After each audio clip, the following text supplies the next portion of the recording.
할렐루야. 네, 주님의 이름으로 축복합니다. 날씨가 새벽에는 좀 비가 내렸는데 다시 이렇게 비가 그치고 또 주의 전으로 다름질하는 부분이 어려움 없이 다름질하고 또 주의 말씀 앞에 함께 귀한 은혜를 나누는 믿음의 시간 되기를 축복합니다. 한 주간을 이렇게 지내면서 이런 단어가 제게 이렇게 떠올랐습니다. 여러분, 면역력이 무엇이죠? 면역력? 너무 이렇게 의학적인 용어를 처음부터 써서 우리가 잘 알고 있듯이 이렇게 사람이나 동물의 몸 안에 병균이나 독소 등의 항원이 공격할 때에 이것과 싸워서 저항할 수 있는 능력이 면역력이라고 합니다. 제가 저번 주에 이렇게 독감 주사를 맞았는데 여러 가지 이제 몸에 반응들이 일어나더라고요. 그래서 제 안에 이제 저항을 해야 되는데 그 부분이 약한 부분이 이렇게 몇 가지가 드러나더라고요. 그래서 제일 첫 번째로는 이제 잘 보이는지는 모르지만 입술이 좀 부르텄고 눈이 이렇게 막 아프더라고요.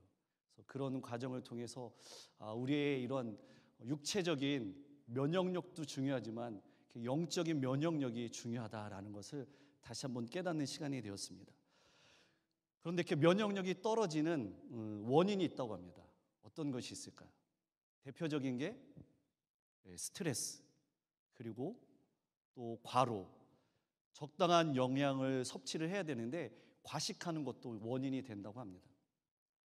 그런 특별히 이러한 환절기철에 우리가 건강 관리를 잘해야 되는데 또 코로나 시절이 아닙니까? 그래서 여러분 손을 잘 씻고 그다음에 충분한 수면을 취하고 그리고 특별히 나는 아직 젊어 하면서 이렇게 찬 음식을 드시는 분들이 제 주변에 몇몇이 있는데 찬 음식을 먹지 말고 그다음에 이제 어르신들은 이렇게 반식욕을 하면서 그리고 때로는 적당한 운동 그리고 산책을 통해서 우리의 몸 관리를 잘 함으로 말미암아 하나님께 주신 이 건강한 몸을 잘 관리해서 영광 돌리는 저와 여러분 되기를 주님의 이름으로 축복합니다. 그래서 영적인 면역력을 높여야 되는데 그것이 무엇이냐면 말씀에도 나와 있지 않습니까? 하나님의 말씀과 기도로 우리의 영적인 양분을 이렇게 충만하게 채우고 또 영적인 교제 가운데 서로 속해서 또 영적인 모임 가운데 서로 중보하며 기도하면서 저런 영적인 면역력을 높여갈 수 있는 우리 성도님들 되기를 축복합니다. 아멘. 우리 함께 오늘 과제를 풀어보도록 하겠습니다. 과제 디모데후서 2장 8절부터 4장에 있는 말씀인데 우리 과제물을 펴시고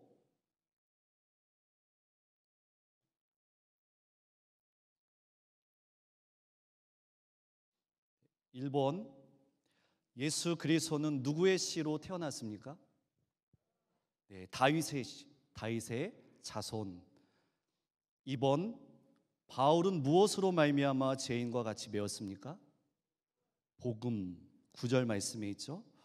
3번 다음의 설명 중 틀린 것은 무엇입니까? 네, 1번, 2번은 맞고 3번은 우리가 주를 부인할지라도 주님이 우리를 부인하지 않을 것이 아니라 우리가 주님을 부인하면 주님도 우리를 부인하신다라고 말씀하고 있습니다. 4번 다음 중 망령되고 헛된 말로 악성 종양이 퍼져가는 것 같이 행한 이는 누구입니까? 2명을 고르시오. 17절 말씀에 후네메오 빌레도. 그리고 디모데 1장 20절 말씀에 보면 한 사람이 더 등장합니다. 알렉산더라는 이 사람도 함께 등장하게 됩니다.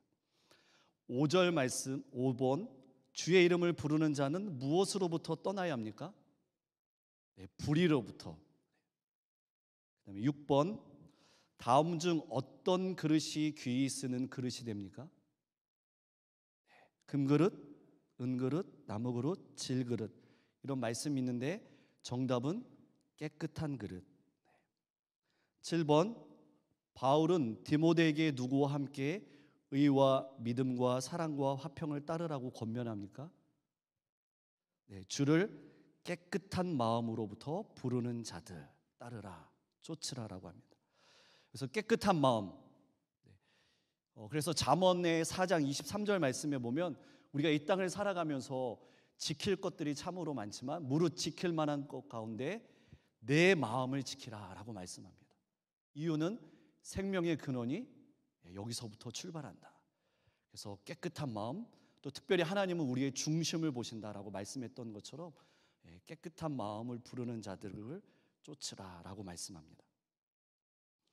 8번, 주의 종은 어떠해야 한다고 말하는 것 중 틀린 것은 무엇입니까?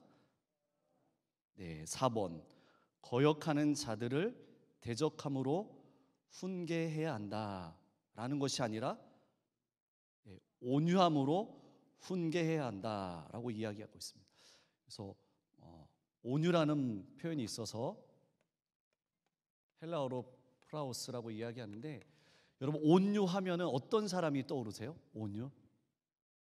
처음에는 온유하지 않았지만 하나님 앞에 훈련받고 변화되어서 온유한 사람을 우리가 발견할 수 있습니다. 그래서 민수기 12장 1절에서 3절 말씀에 보면 모세는 온유함이 지면의 모든 사람보다 더하다라고 표현하고 있습니다. 그런데 우리가 잘 알고 있듯이 모세는 처음부터 이렇게 온유함을 가졌습니까? 그렇지 않았어요. 애굽의 군사를 혈기 부리면서 죽이기도 하고, 그리고 이스라엘 백성들의 불만 앞에 자신의 어떠한 이런 감정들을 드러내면서 지팡이로 반석을 치면서 혈기왕성했던 사람이 모세입니다. 그러나 그가 하나님을 만나고 또 하나님 앞에 굴복함으로 말미암아 온유함을 가졌다. 그래서 모든 지면에 있는 사람보다 더했다. 특별히 민수기에 보면은 모세가 이렇게 구스 여자를 취하게 됩니다. 그때 미리암과 아론이 모세를 향해서 비방했을 때에 그의 온유함을 하나님께서 드러내게 됩니다. 그런 것처럼 저와 여러분이 신앙생활하는 자리마다 때로는 나를 향해서 비방하는 소리, 때로는 모독하는 소리, 이상한 소리가 들리는 그 앞에 내가 설 수 있습니다. 그럴 때 우리의 모습, 우리의 신앙의 자세는 어떻게 해야 할까라는 질문을 드리고 싶습니다.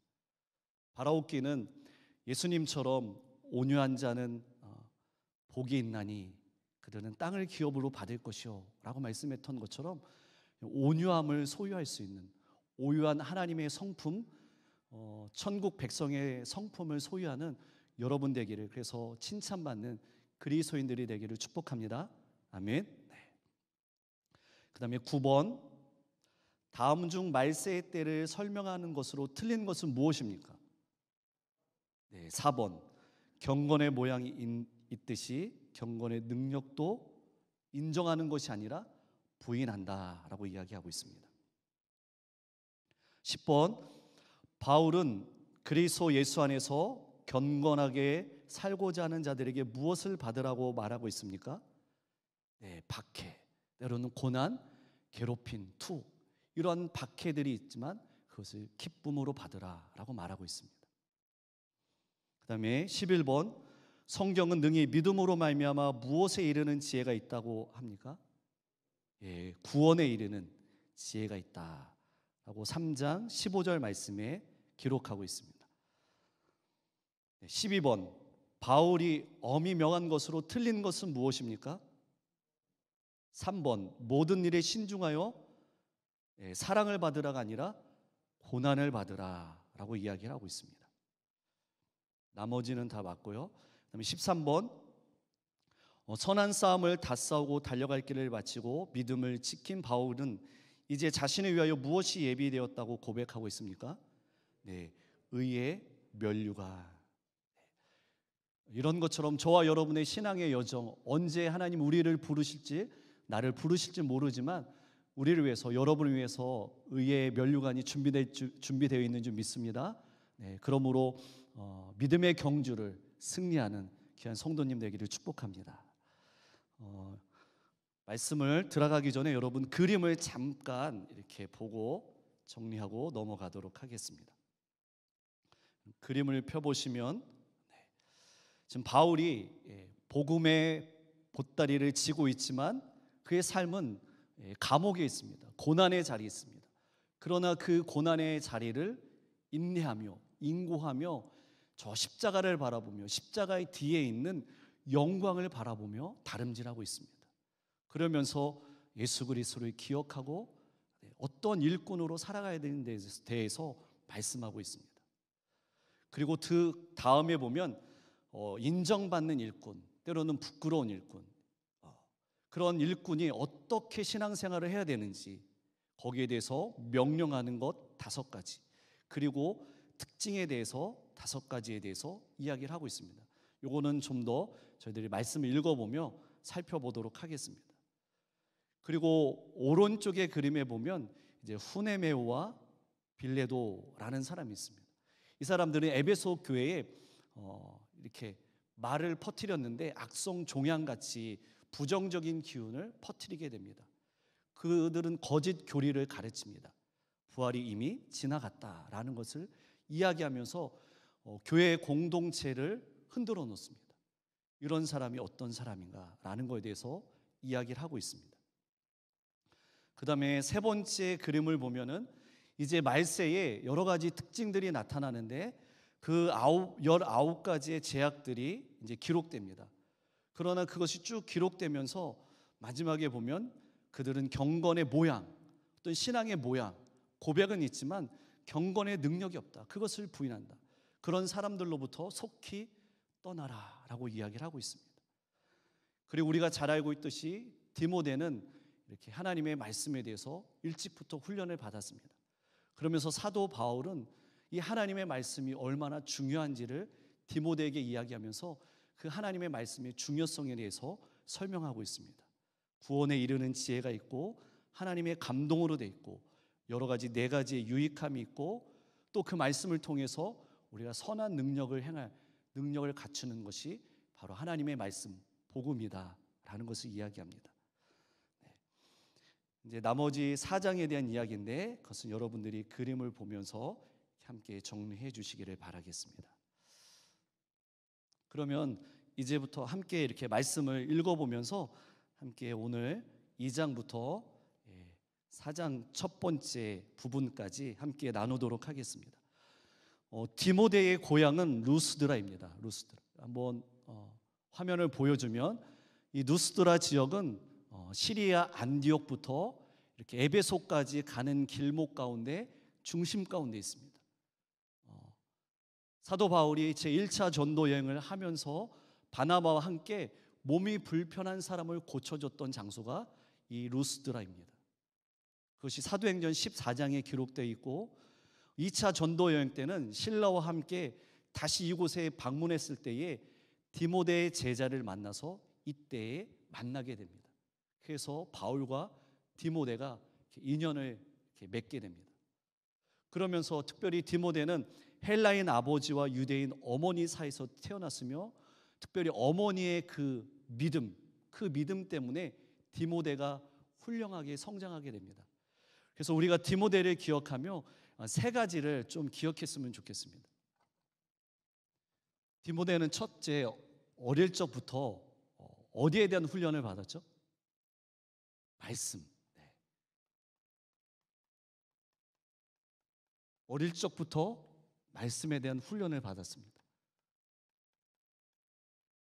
그리고 디모데의 삶 가운데 우리가 또 찾아볼 수 있는 것은 만남의 축복.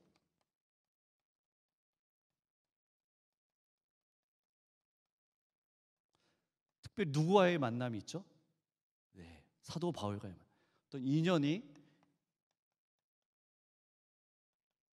발음을 잘해야죠, 그렇죠? 인연이 있던 사람입니다. 그 다음에 디모데를 통해서 우리가 살펴볼 수 있는 것은 하나님 앞에 그리고 사람 앞에 칭찬을 받았던 사람. 그의 성품을 통해서 그의 신앙적 그리고 인격적인 이런 부분을 통해서 칭찬을 받았던 사람. 그래서 늘 신실한 종으로 쓰임받았던 좋은 모델이 바로 디모데였다라는 것을 여러분 디모데 전후서를 살펴보면서 우리가 함께 이렇게 기억했으면 좋을 것 같습니다. 그리고 디모데 후서 2장 오늘 본문으로 한번 들어가서 함께 읽고 또 말씀을 함께 적용해 보도록 하겠습니다. 그럼 2장 8절부터 10절 말씀에 보면 복음의 핵심이 무엇인지 그리고 복음 사역이 어떻게 소개되고 있는지 말씀하고 있습니다. 그럼 8절부터 10절 말씀을 다 같이 읽도록 하겠습니다. 시작.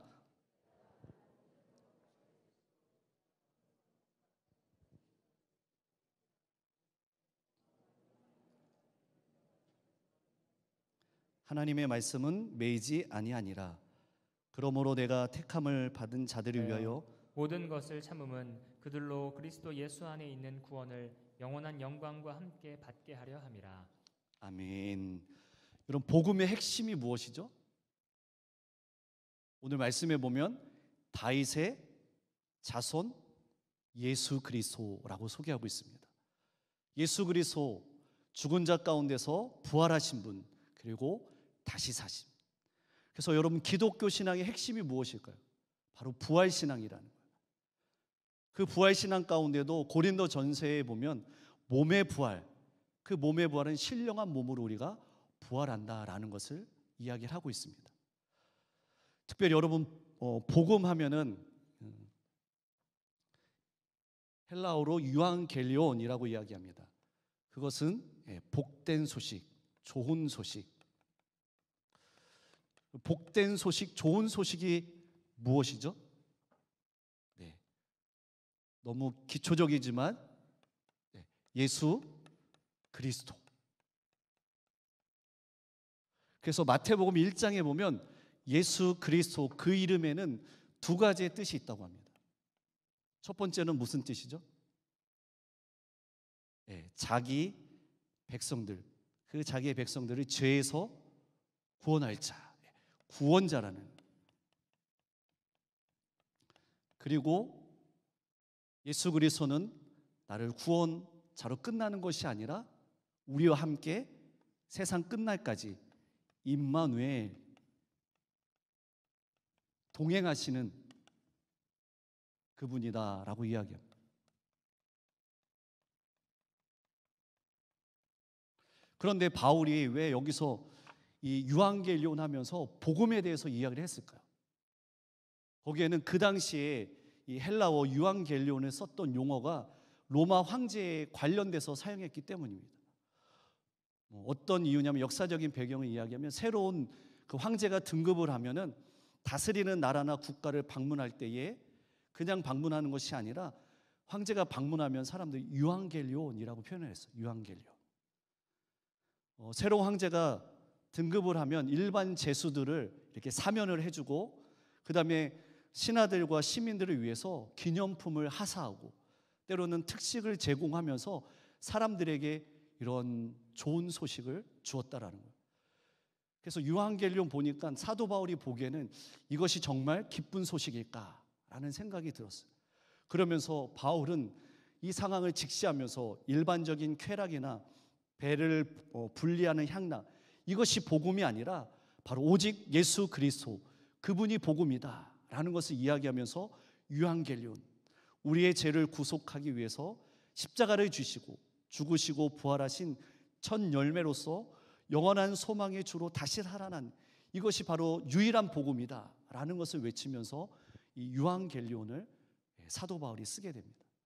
그런 것처럼 우리에게 좋은 소식, 기쁜 소식, 이것이 세상에 어떤 것이 주어지는 것이 아니라 오직 예수 그리스도 그 한 분인 줄 여러분 믿으시기를 바라겠습니다. 아멘. 그리고 여러분 7절 말씀에 보면 7절과 8절 말씀에 보면 내가 말하는 것을 생각하라라고 이야기합니다. 뭘 생각할까요? 그리고 8절 말씀에 보면 예수 그리스도를 기억하라라고 이야기합니다. 생각하고 기억하는 것, 그것이 바로 예배라는 것입니다. 예배에서 누구를 기억해야 되죠? 예수 그리스도, 복음을 기억하라는 것. 그래서 기독교 예배의 핵심은 예수 그리스도를 기억하고 예배하고 경배하고 올려드리는 겁니다. 이거에 대해서 바울은 디모데에게 이야기를 하고 있습니다. 그러면서 9절 말씀에 보면 이런 복음을 위한 사역엔 반드시 고난이 따른다라고 이야기합니다. 어려움이 따른다. 그러나 전도자 바울은 자기가 지금 그런 복음을 전하면서 고난이 따랐지만 감옥에 있지만 자신은 묶여 있지만 뭐가 묶이지 않는다? 9절 말씀에 보면 하나님의 말씀은 매이지 않는다. 자신은 매여 있지만 하나님의 말씀은 매이지 않는다라는 것을 분명하게 이야기를 하고 있습니다. 그래서 사도 바울은 비록 감옥에 있지만 하나님의 말씀은 매이지 않는다고 확신하면서 하나님의 말씀은 운동력이 있어서 퍼져나간다라는 것을 말씀합니다. 특별히 오늘날 우리의 상황을 살펴보면 코로나 시대를 우리가 2년 동안 겪고 있습니다. 그러면서 하나님의 사람들이 예배하지 못하도록 막고 마음껏 찬양하고 박수하는 것들을 막아버리고 있습니다. 그러나 여러분, 교회는 승리하는 줄 믿습니다. 아멘. 하나님의 말씀은 매이지 않는 줄 믿습니다. 하나님의 말씀은 운동력이 있는 거예요. 복음은 누구를 통해서? 저와 여러분을 통해서 이런 영적인 이런 영향력들이 흘러가게 될 줄 믿습니다. 그래서 여러분, 환경이 중요한 것이 아니라 진리 앞에, 복음 앞에 내가 자유할 때에 하나님의 말씀은 운동력 있게 퍼져나갈 줄 믿습니다. 아멘. 그래서 여러분 2장 7절에서 9절 말씀에 보면 볼펜을 갖고 있으면 한번 이렇게 동그라미 쳤으면 좋겠어요. 7절 말씀에 보면 내가 말하는 것을 생각하라. 화면으로 나오지만 생각하라. 그리고 8절에는 내가 전한 복음을 기억하는 거, 복음, 기쁜 소식, 유앙겔리온. 그리고 8절 후반절에 보면 누구를 기억하라? 예수 그리스도를 기억하는 것. 이것이 바로 예배라는 거예요. 그리고 복음으로 말미암아 고난은 받지만 하나님의 말씀은 어떻게 된다고요? 매이지 않는다. 바울은 이거에 대해서 분명하게 가르치고 있습니다. 그 다음에 여러분 2장 10절에서 13절 말씀을 우리가 함께 살펴보길 원하는데 한번 10절부터 13절 말씀까지 읽어보겠습니다. 시작. 그러므로 내가 택함 받은 자들을 위하여 모든 것을 참음은 그들도 그리스도 예수 안에 있는 구원을 영원한 영광과 함께 받게 하려 함이라.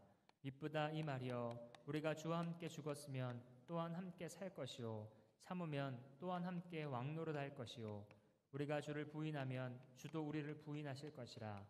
우리는 미쁨이 없을지라도 주는 항상 미쁘시니 자기를 부인하실 수 없는지라. 아멘. 네, 여기에 보면은 네 가지의 일꾼에 대한 소개를 하고 있습니다. 일꾼은 이런 자세를 가져야 한다라고 이야기를 하고 있어요. 여러분 10절 말씀에 보면 참는, 헬라어는 휘포메노라는 표현을 합니다. 이게 이제 1번과 3번이 같은데 헬라어의 용어가 다르게 사용되고 있습니다. 그리고 죽음에 대해서 두려워하지 않는다. 고난의 자리가 있지만 영광은 있다라는 것을 이야기합니다. 그리고 다시 참음에 대해서 12절 말씀에 이야기를 하고 있습니다. 일꾼의 네 번째 방식은 주님을 부인하지 않는 거야. 끝까지 자신의 신앙을 지키는 거야. 그러면 이런 일꾼의 네 가지 방식에 대해서 이야기하고 거기에 대한 삶의 결과에 대해서 이렇게 했을 때에 어떤 삶의 결과를 얻게 되는가라는 것을 이야기합니다. 첫 번째 참음을 통해서는 영원한 영광이 있다. 영원한 영광이 그에게 주어진다라는 것을 말씀하고 있습니다. 그리고 두 번째 죽음을 통해서 부활이 있다라는 것입니다. 죽는 것은 생명에 이르는 길이고 고난은 영광에 이르는 길이다라는 것을 말씀하고 있습니다. 그리고 세 번째 12절 말씀에 보면 참음을 통해서 우리가 왕노릇한다라는 것에 대해서 말씀하고 있습니다. 그리고 주님을 부인하지 않는 것. 우리가 주님을 부인하지 않을 때에 주님도 나를 부인하지 않는다. 이러한 삶의 결과에 대해서 성경은 우리에게 분명하게 이야기를 하고 있습니다.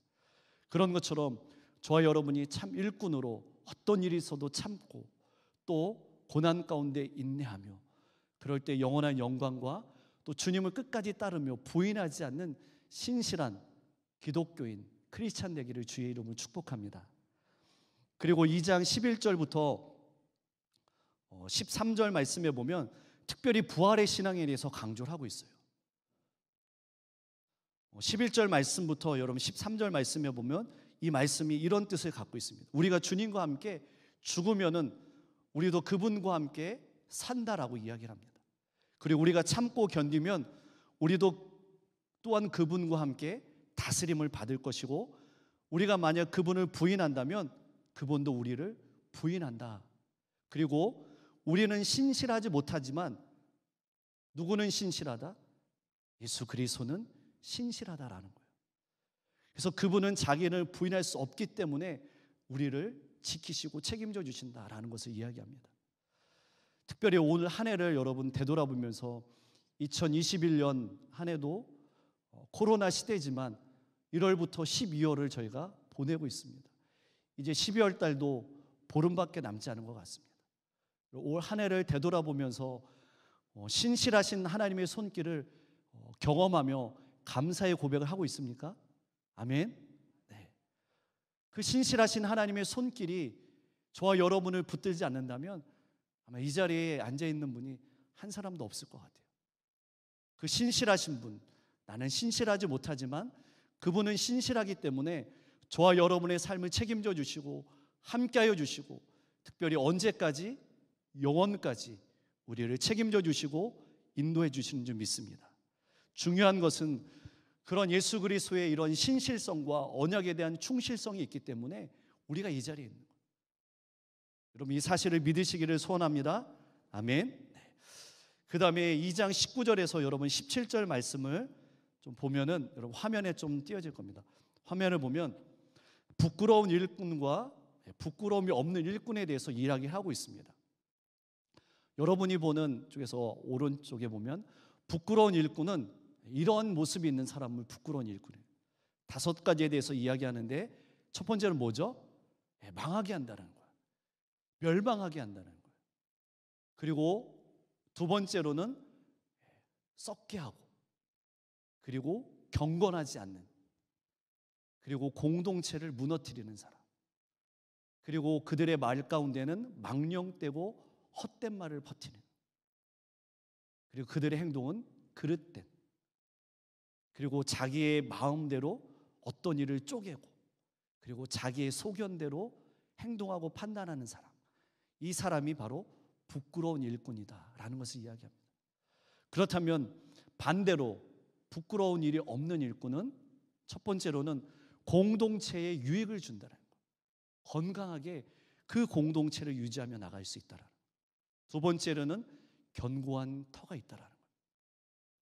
그리고 세 번째로는 망령되고 헛된 말을 퍼뜨리는 것이 아니라 진리의 말씀을 퍼뜨리는, 하나님을 증거하는, 그리고 나중에 부끄러울 것이 없도록 처음과 마지막이 동일한 사람, 그리고 어떤 일을 있을 때도 자기 마음대로 쪼개는 것이 아니라 옳은 것을 분별하며 판단할 수 있는 지혜가 있는 사람, 이것이 부끄러움이 없는 일꾼에 대해서 이야기를 하고 있습니다. 특별히 바울이 이렇게 비교해서 이야기하는 것은 에베소 교회 안에 부패한 교사들에 맞서서 이야기를 하고 있습니다. 그럼 한번 17절 말씀 한번 읽어볼까요? 17절, 2장 17절 말씀입니다. 시작. 그들의 말은 악성 종양이 퍼져나간과 같은데 그 중에 후메네오와 빌레도가 있느니라. 아멘. 바울은 에베소 교회 안에 이상한 기운이 도는 것을 감지했습니다. 그것은 다른 것이 아니라 여러분 말 때문입니다. 말. 놀랍게도 말들은 오늘 말씀에 보면 악성 종양과 암처럼 이렇게 퍼져나간다라고 이야기를 하고 있어요. 언어를 이야기하고 있습니다. 거짓 교사들의 가르침은 이 에베소 교회에 마치 암세포처럼 급하게 크게 번져가고 있었습니다. 그 사람이 여러분 문제 풀 때 누구라 그랬죠? 두 사람, 후네메오와 빌레도. 그들은 악성 종양처럼 나쁜 것을 이 언어를 통해서 이야기를 했어요. 특별히 바울은 교회에 영향력 있는 여자들을 목표로 삼고 타락시킨다라는 것을 이야기했습니다. 아마도 바울은 디모데 전서에 이렇게 문제 삼았던 부유한 여인에 대해서 이야기했을 때에 말했던 것 같습니다. 그래서 저는 오늘 이 말씀을 보면서 이제 이게 여성이라는 표현을 써서 죄송하지만 여성과 남성을 가리는 것이 아니라 오늘 에베소 교회에 보면 영향력이 그리고 어떤 리더십이 있는 리더십을 발휘하는 자리에 있는 사람들의 역할과 자세가 교회 공동체에 중요하다라는 것을 말하고 있습니다. 그 중에 이제 오늘 이야기했듯이 후네메와 빌레도, 때로는 초대교회, 에베소 교회에 영향력이 있었던 그 자리에 있던 사람들이 이 말을 사용을 잘못함으로 말미암아 교회 공동체가 어려움을 당하게 됩니다. 그래서 우리도 이런 언어라든가 말의 사용에 대해서 이야기해도 또 이야기해도 지나침이 없이 중요하다는 것을 잘 알고 있습니다. 특별히 이 말에 대한 중요성에 대해서 한 가지를 나누고 싶은데 화면에 보여주시면 이런 명언이 있습니다. 한번 같이 읽어볼까요? 시작. 오늘은 어제 사용한 말의 결실이고 내일은 오늘 사용한 말의 열매이다 라는 것입니다.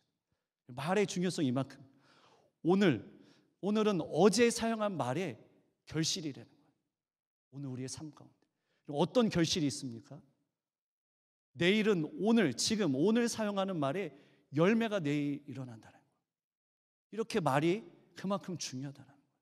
언어 사용이. 그래서 교회 안에 이렇게 영향력, 여성, 남성을 떠나서 교회 안에 영향력이 있고 리더십을 발휘하는 자리에 있는 사람은 이 언어 사용의 중요성이 참으로 중요한 줄 믿습니다. 여러분 믿으십니까? 아멘. 중요합니다. 그래서 내가 한 말의 95%가 나에게도 영향력을 미치고 그 주변에 영향력을 미친다는 거예요. 특별히 여러분 이 호숫가에 돌 하나를 던지면은 뭐가 일어나죠? 파문. 그 물에 파장이 쫙 퍼져나갑니다. 작은 돌이지만 작은 언어를 우리가 어떻게 살아가는 이것이 중요하다는 것을 바울은 이 악성 종양같이 퍼져가는 이 사람들의 모습을 보면서 교회 공동체에 이야기를 하고 있습니다.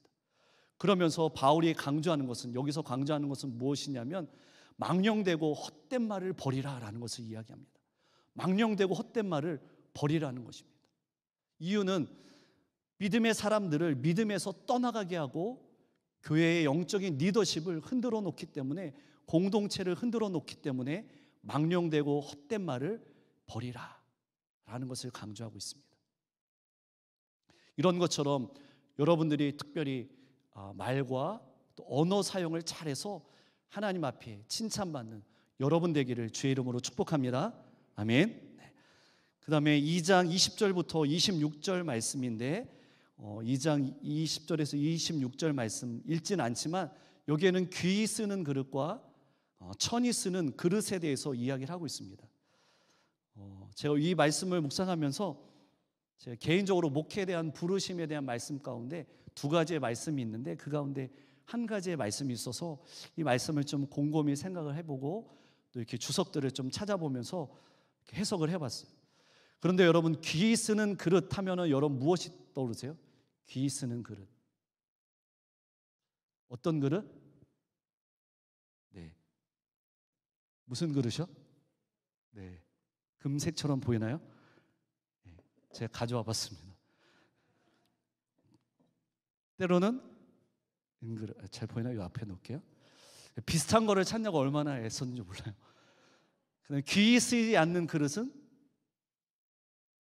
네, 그런 우리의 가치관이 있습니다. 그렇죠?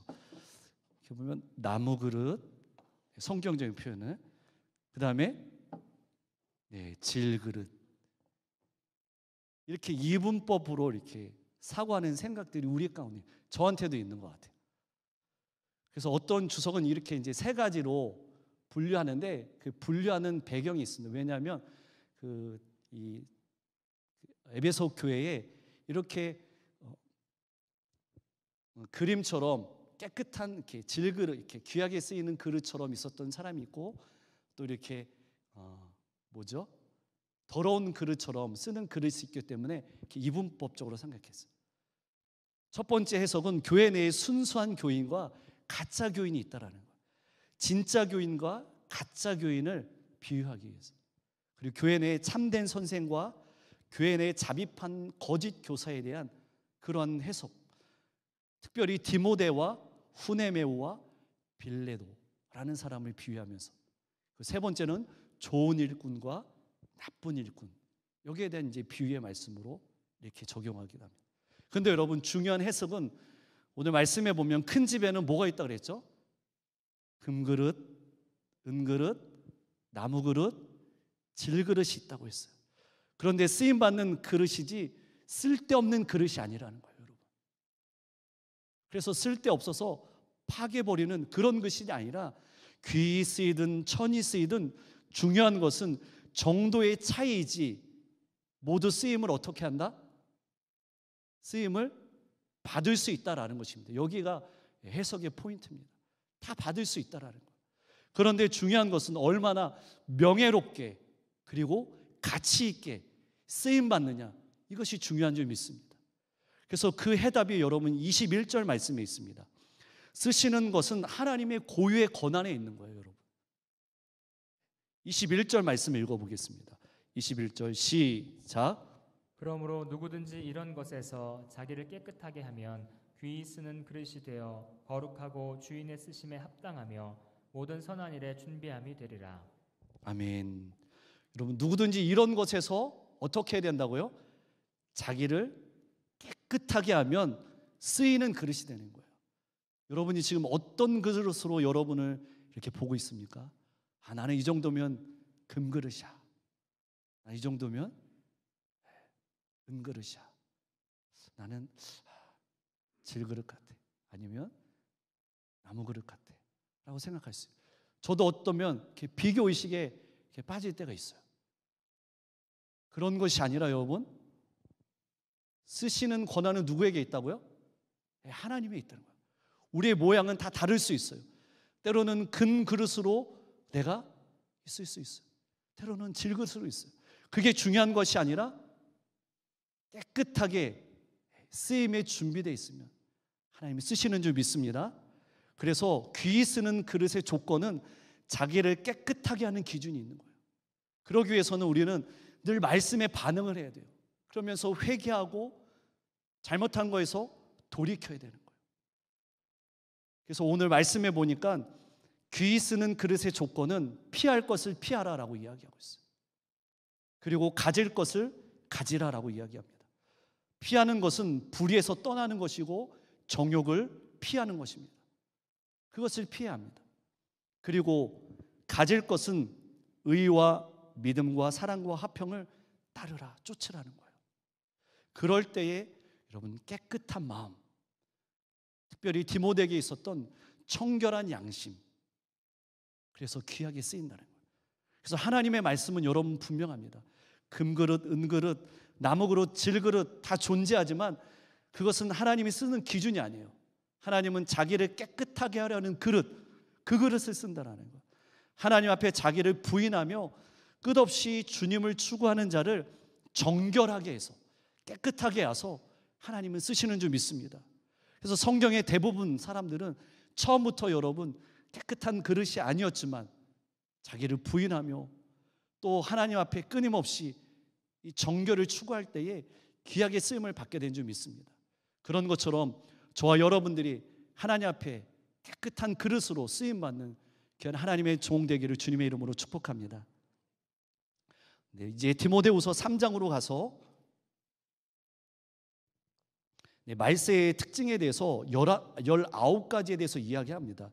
여러분, 다 읽지는 않지만 특별히 말세의 이 특징 가운데 중요한 해석의 키포인트는 내가 하나님보다 다른 것을 더 사랑할 때 나타나는 그런 결과에 대해서 이야기합니다. 특별히 바울은 이 부분에 대해서 로마서 1장 29절에서 31절 말씀을 기초로 해서 이야기합니다. 그 죄의 목록을 이야기를 하고 있습니다. 그래서 이 말세의 가장 큰 특징은 하나님보다 어떤 덜을 사랑하는 거예요. 그게 뭐냐면 자기 사랑, 자기 중심적인 게 빠져 있더라.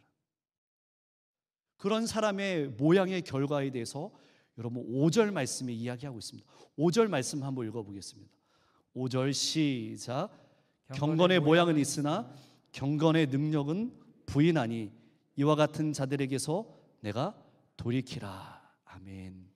특별히 여러분 말세에 대처하는 방법에 대해서 이야기하고 있습니다. 그 첫 번째가 뭐냐면 여러분 1절 말씀에 보면 너는 이것들을 뭐하라? 알라라는 겁니다. 알라. 말세의 이러한 특징에 대해서 우리는 알아야 됩니다. 배워야 되는 거예요. 그러면 그것을 아는 거에서 그치는 것이 아니라 그럼 어떻게 되죠? 5절 말씀에 보면 이런 것들을 위해서 내가 어떻게 하라? 돌아서라는 거예요. 이것들로부터 멀리 떠나라라는 것입니다. 그래서 이런 말세의 징후에 대해서 단순히 미래적인 것만이 아니라 지금 현재적으로 일어나는 것을 강조하면서 바울은 현재 명령형으로 이야기를 하고 있습니다. 떠나라, 돌이켜라. 그래서 바울은 크리스찬들이, 오늘날 크리스찬들이, 특별히 세상 사람들과 저와 여러분들이 다른 삶을 살기 위해서 이 말씀을 더 우리의 마음 가운데 새겨야 돼요. 이런 자들과 경건의 모양은 있으나 경건의 능력을 부인하는 자, 그런 자들로 인해서 특별히 이런 사람은 우리는 세속적인 사람이라고 이야기할 수 있어요. 그런 사람들로부터 우리가 돌아서야 된다는 겁니다. 이렇게 돌아설 때에 우리의 신앙의 자리 가운데는 어떻게 보면 고난이 찾아올 수 있습니다. 때로는 따돌림을 당할 수가 있어요. 그러나 그런 것들을 뛰어넘고 정말 경건의 모양과 경건의 능력을 갖출 수 있는 저와 여러분 되기를 주님의 이름으로 축복합니다. 아멘. 3장 6절에서 7절 말씀은 이제 거짓 교사들의 행동에 대해서 이야기하고 있습니다.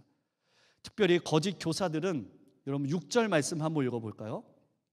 3장 6절 말씀입니다. 시작. 그들 중에 남의 집에 가만히 들어가 어리석은 여자를 유인하는 자들이 있으니 그 여자는 죄를 중히 지고 여러 가지 욕심에 끌린 바 되어. 아멘. 특별히 거짓 교사들은 어리석은 여자들을 유인하는 거예요. 포로로 삼는 거예요. 그래서 그들을 넘어뜨리고 특별히 그들과 이런 무의미하게 말다툼을 하지 말라는 거예요. 거짓 교사들과 논쟁하지 말라는 거예요. 그러면서 또 이야기하는 것은 무엇이냐면 오히려 세운 지도자들은 본질에 충성하면서 건강하게 교회 공동체를 세워가야 된다. 특별히 성경의 핵심 줄거지와 메시지에 중심해야 된다라는 것을 이야기를 하고 있습니다. 그러면서 바울은 디모데에게 이렇게 권면하면서 동시에 고난을 극복하는 방법에 대해서 이야기를 하고 있습니다. 그것이 다른 아닌 하나님의 말씀을 더 배우고 익히는데 힘쓰라라고 이야기하고 있습니다. 여러분 14절 말씀 읽어볼까요? 14절 말씀 3장 14절 시작. 그러나 너는 배우고 확신한 일에 거하라. 너는 내가 누구에게서 배운 것을 알며. 아멘. 네, 내가 배우고 확신한 일에 거하라라고 이야기합니다. 그것이 무엇입니까? 디모데는 첫 번째 썼던 것처럼 어렸을부터 성경 말씀을 배워서 훈련받았어요.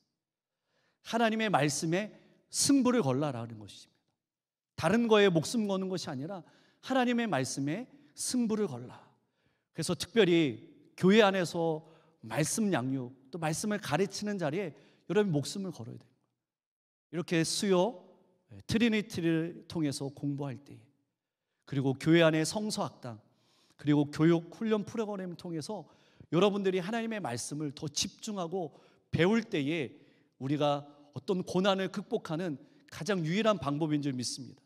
그래서 디모데의 신앙을 통해서 우리가 알 수 있듯이 외조모 로이스와 어머니 유니게의 믿음을 통해서 그가 믿음을 배웠고 그 다음에 바울을 통해서 성경에 대한 것을 배웠습니다.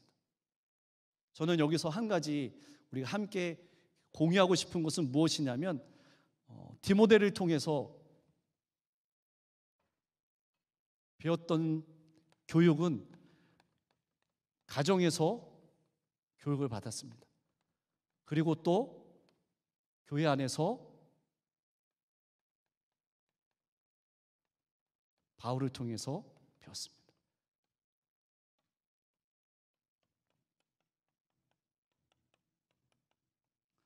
그런데 가정과 교회에 어떠한 불일치가 아니라 균형이라는 겁니다. 균형.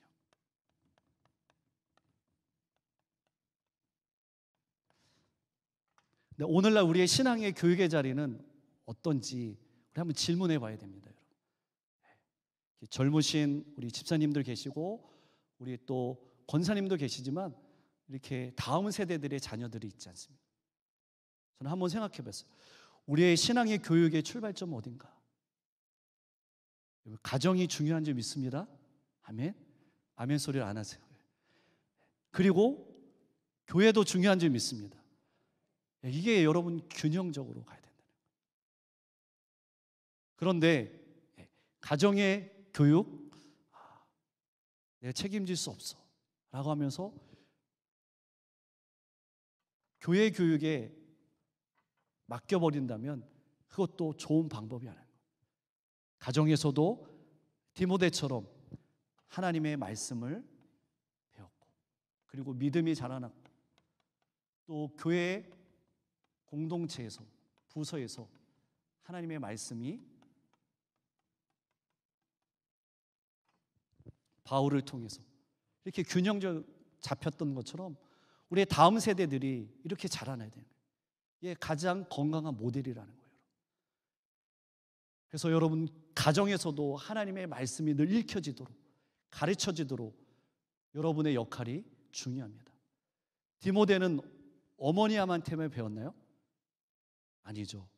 외조모 로이스한테도 가정에서 말씀의 훈련을 받았습니다. 우리 할머니, 할아버지, 우리 권사님, 장로님 통해서 우리의 다음 세대들이 하나님의 말씀의 교육을 받는 그게 가정이라는 거예요. 그런 것처럼 이러한 교육이 우리 가운데 일어나야 돼요. 그러면서 바울은 이런 성경에 대해서 하나님의 말씀에 대해서 마지막으로 여러분 강조하고 있습니다. 여러분 16절에서 17절 말씀 한번 읽어볼까요? 16절에서 17절 말씀 읽겠습니다. 시작. 모든 성경은 하나님의 감동으로 된 것으로 교훈과 책망과 바르게 함과 의로 교육하기에 유익하니 이는 하나님의 사람으로 온전하게 하며 모든 선한 일을 행할 능력을 갖추게 하려 함이라. 아멘. 네, 말씀을 좀 띄워주고 이런 모든 성경이라고 하고 있어요. 어떤 내가 좋아하는 성경이 아니라 모든 성경은 어떻게 기록됐다고요? 하나님의 감동으로 하나님의 계시된 책이라는 거예요. 영어로 됐다는 거예요. 그래서 하나님의 영이 성경의 저자들을 통해서 그분의 백성들에게 들려주시기 원하는 그런 내용, 성령의 인도하심 따라 기록된 것이 바로 성경인 줄 믿습니다. 그래서 우리가 구약과 신약을 갖고 있는 하나님의 말씀을 갖고 있는 거예요. 그런데 그 성경은 하나님의 말씀은 첫 번째로는 어떻게 한다고요? 교훈한다라는 거예요. 전에 몰랐던 것을 가르치는 데 우리에게 유익을 주고 때로는 책망을 주고 믿는다 말하면서 사실 삶으로 실천하지 못하는 것들을 때로는 말씀을 통해서 지적을 받을 수 있어요. 찔림을 받을 수 있어요. 그리고 바르게 함과 의로 교육해요.